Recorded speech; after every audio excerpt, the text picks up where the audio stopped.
My name is Kyle Griffith, and I'm one of the family owners of the Pier, and our new attraction is Wings Over Washington that just opened on August 25th. It's a flying ride, which is the new generation of theaters that is a very immersive experience. It's similar to Soaring Over California Adventure, where you get to fly through the state of Washington in our ride and see all the sights and come back here to Pier 57 and kind of get to do a lot in a short amount of time.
First, when I was seeing the Seattle Great Wheel build, I was thinking, who the heck is crazy enough to build a Ferris wheel at the end of a pier? Like, this just seems ridiculous. Well, the same guys that build a giant attraction in the middle of the pier by ripping the roof off.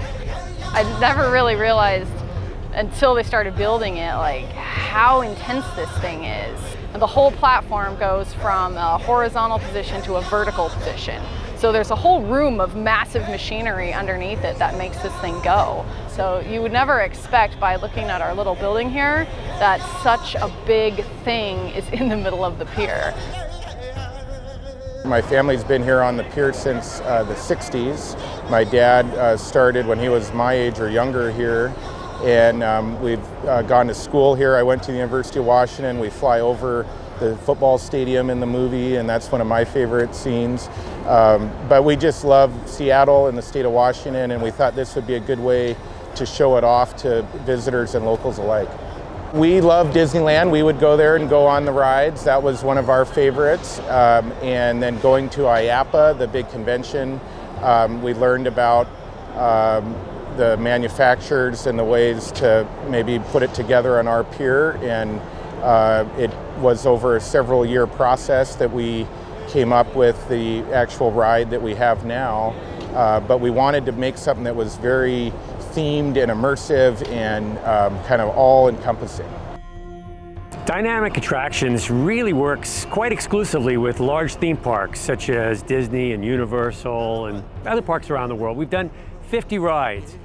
This probably is one of the best theaters of all that we've built, because when you walk in, it is fully themed. The level of theming really is extraordinary. It's Disney quality. The bottom line is that theme park experiences are becoming more accessible. We've built an attraction like this over in Macau. There's one going in Miami. We've got this in Seattle. More and more spectacular tourist destinations are going to have experiences like this. That means that you and I can go on these kinds of rides when we're on vacation. You don't have to necessarily be at a big town that's got a theme park in order to experience a theme park attraction.